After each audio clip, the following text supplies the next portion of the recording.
السلام علیکم۔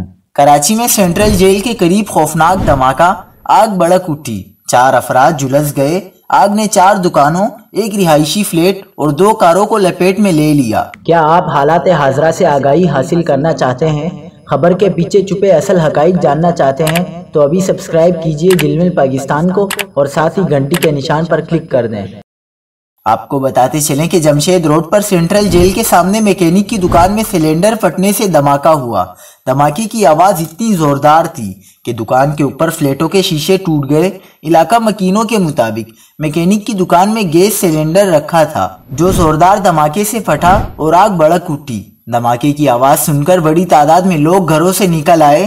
سلنڈر پھٹنے سے ہونے والے دھماکے میں 4 افراد جھلس کر زخمی ہوئے جنہیں اسپتال منتقل کر دیا گیا۔ آگ لگنے کے نتیجے میں میکینک کی دکان کے باہر کھڑی 2 کاریں مکمل طور پر تباہ ہو گئی۔ بم ڈسپوزل اسکواڈ کو بھی طلب کر لیا گیا تھا جنہوں نے بعد ازاں چیکنگ کے بعد کلیئر قرار دیا۔